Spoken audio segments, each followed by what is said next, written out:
Good morning, Seth. I'm doing well, thanks. How are you today?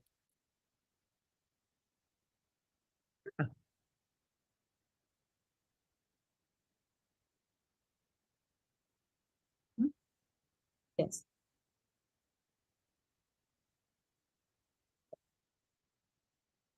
Yeah. We're doing well. We are down to 3 weeks of school. Our um, students are done on May 16th. Staff is done on May 17th. Our high school graduation is the evening of May 17th. So between now and then, we have our spring concert, spring art show, and finals, and a few field trips scattered here and there. So we're pretty busy making that sprint towards the end.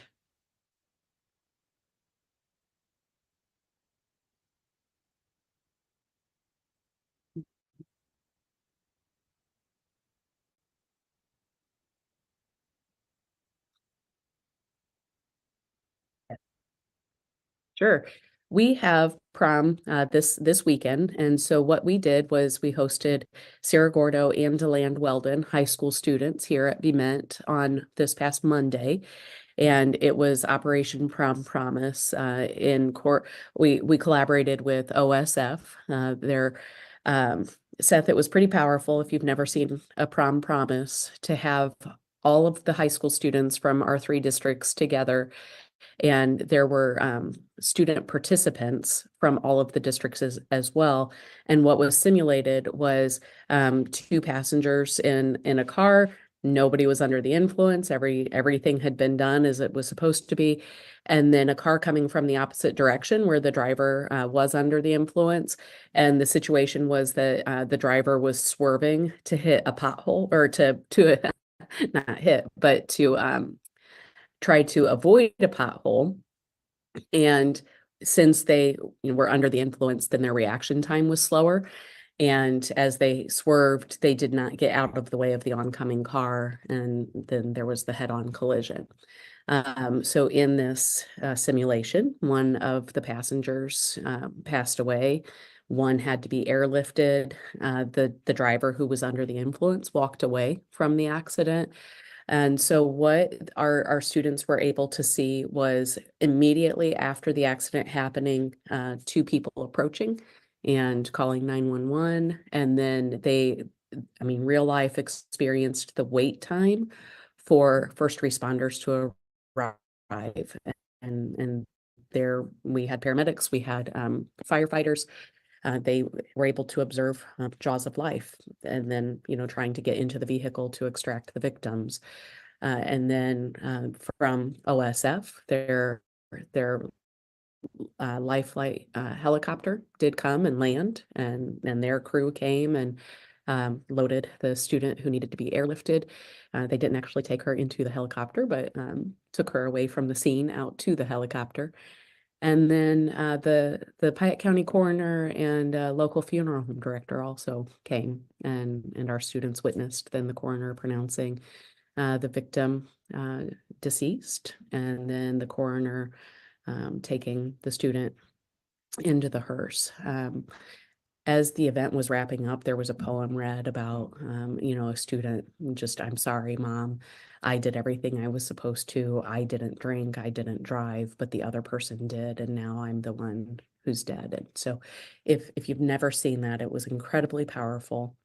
The message we were trying to get across to our students is, with promming up, there's that, I feel like, natural curiosity from teenagers that they might see the adults in their life. They certainly see it on TV and in movies, to partake in substances that are not legal for them at their age. And then, the reaction time, how slow it is, and just the impact of their decisions. And so we cannot control the choices that students make, but we can at least help them to see the effects of their choices.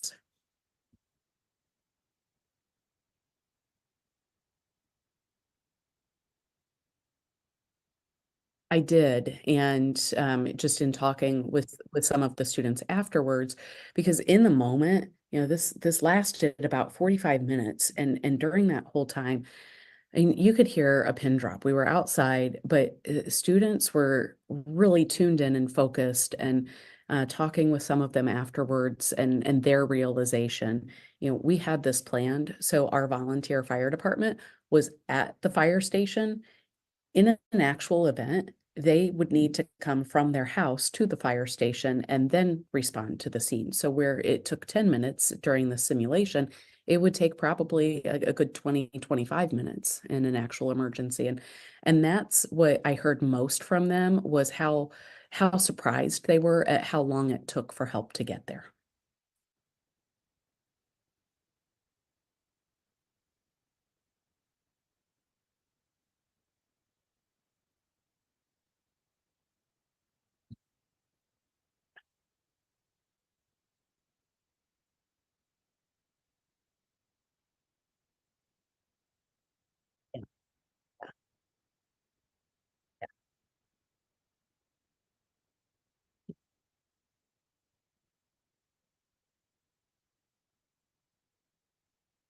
We are extremely fortunate. You and I have talked about the reunification exercise that we did in March and the area first responders and agencies who participated in that event with us. Many of those same people were here for the Prom Promise event. And this is the part that I just absolutely loved. We have two students who are already volunteer firefighters for the Ivesdale Fire Department. And now we have two more students who are part of the fire cadet program for the Bement Fire Department. Those two who are part of the cadet program participated as first responders in this Prom Promise event on Monday. And I was blown away just seeing their composure and what they were able to do responding to the scene of classmates with fatalities. And then talking with the students who were observing just how powerful it was for them to see, it could be my classmate responding if something were to happen. And I think that helped really just bring it down to their level, that there are people their age who are willing to go out and try to save a life. And basically don't make those decisions to force them to have to show up and do that. And so that's where they do see those students here in our halls every day. And it's that reminder for them that there are people who will have to come if I'm hurt.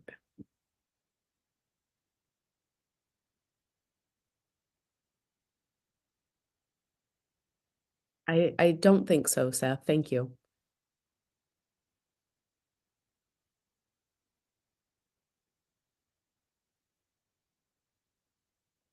So this is something that Jill Reedy, our regional superintendent, Bacon Pike County Regional Superintendent, sent out to area superintendents a few weeks ago explaining that EIU and the ROE have a memorandum of understanding that any schools in ROE who were interested in participating um, could provide EIU with the names of students who have a 3.0 GPA or higher at the end of their junior year. And by providing those names, then EIU would reach out to those students directly and offer direct admission. So they wouldn't have to pay for the application fee. I mean, it's a matter of you have a 3.0 or higher GPA, you are admitted to EIU. If the student then accepts that admission offer, then they would have access to academic counseling and planning for classes. And then there are scholarships available then all 4 years as an EIU student. So when Jill Reedy sent that out, I shared it with our high school principal and guidance counselors. I said, I'm really interested in this, but they need to be involved in providing the data. What do you guys think? And the guidance counselor, I think, hit the nail on the head when she said, well, we'd be stupid not to participate in that.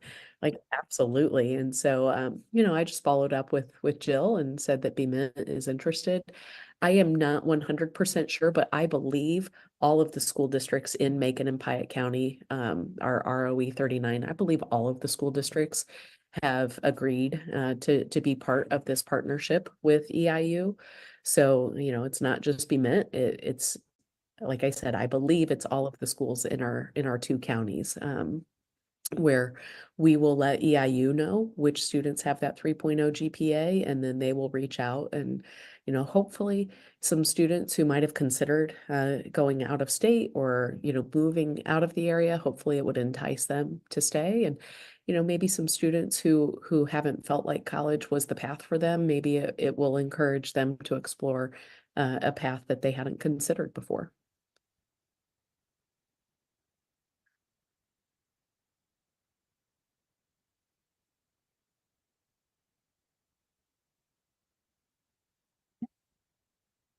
Right.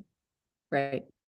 And I remember when my daughters were applying for colleges, it was a scary thought for them of, Okay, I'm going to do all this work, and then what if they don't accept me?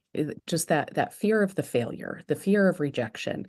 And so in this situation, it takes that away. If you have a 3.0 GPA, you have worked hard in school, then you're accepted.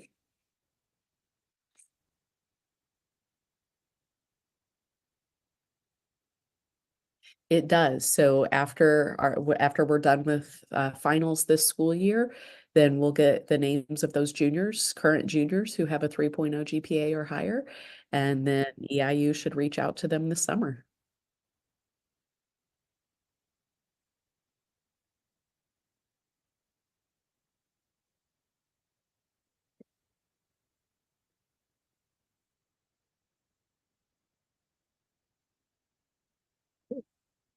Our district website is www.bement.k12.il.us.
Yep. Sure. Yeah, so as I mentioned, we have prom this weekend. We have some end of the year field trips coming up for our elementary students. Something that I experienced last year, being my first year here in the middle school, they do some rocket launches out at our football field as part of their science class. So I'm excited to see that again now that I know what to expect with it. It was pretty amazing. We have next weekend, we have our group of eighth graders who qualified for the Kid Win Challenge in Minneapolis. They leave next weekend to go up there for that competition. And then, yeah, gosh, May 16th is coming up quickly. That's our last day for students. And then May 17th, the last day for staff, and high school graduation then that evening on May 17th. So it feels like it has gone by and in the blink of an eye. The older I get, the faster it goes. And I think you and I probably have both heard that from people in our lives. Just it goes very quickly. Absolutely. Yes. Yes.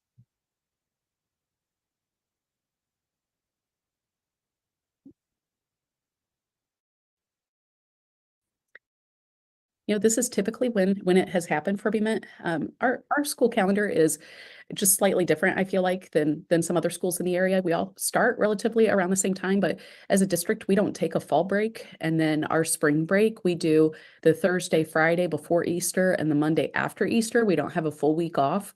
And so our students do typically finish school about a week, sometimes 2 weeks earlier than area districts. So with that, to have a prom that, first or second weekend in May, we're almost like we're almost done. So try to get prom in before, that really the finals and studying and whatnot. So just one more activity to add to the list.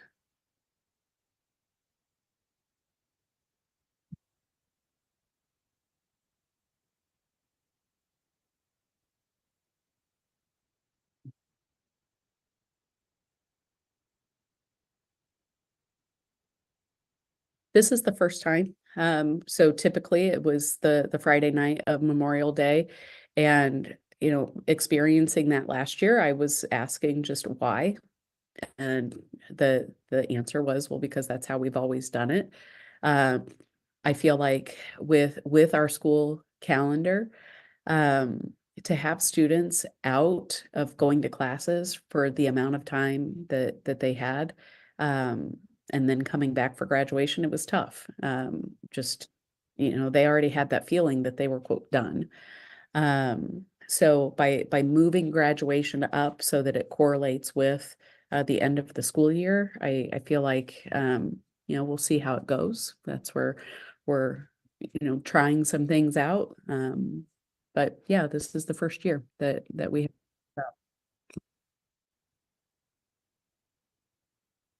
Not that I'm aware of. Yeah, not that I'm aware of anything.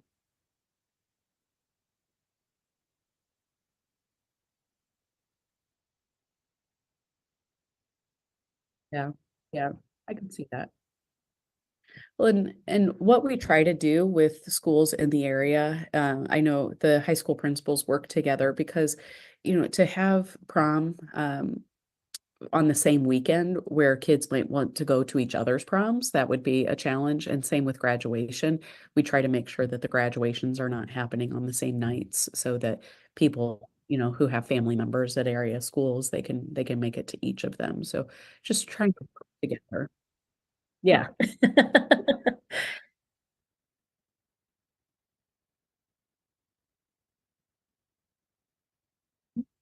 Mhm.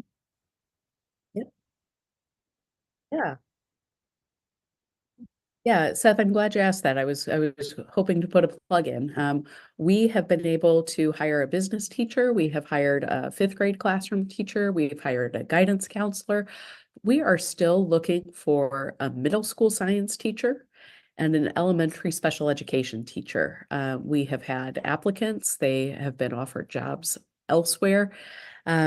It's those are two areas in particular that have been extremely hard to fill. In fact, the special education opening, we've had a long-term sub in there this year because we were not able to hire anyone for this current school year. So if there are any middle school science, heck, even high school science, and we will help you get certified for middle school science. Um, but yeah, middle school science and elementary special education with extremely small caseloads. So any parents, grandparents listening who knows somebody, a niece, nephew, godchild, send them our way. Mhm. Yeah.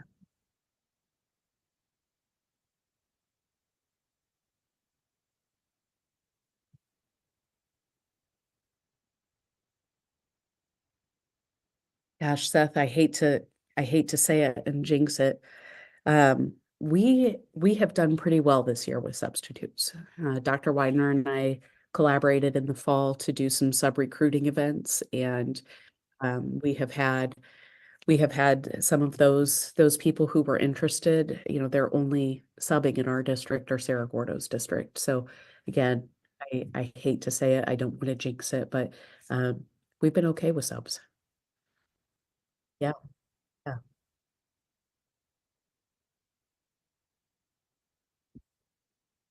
I feel like we would. So what we did was we set up at a volleyball game at Cerro Gordo and a basketball game at Bement, and had Dee Williams from the regional office, who's the licensure specialist. And we got people signed up at those events. And then what we offered was if they worked in either of our districts for a certain number of days, then we refunded them for the cost to get sub certified. Yeah.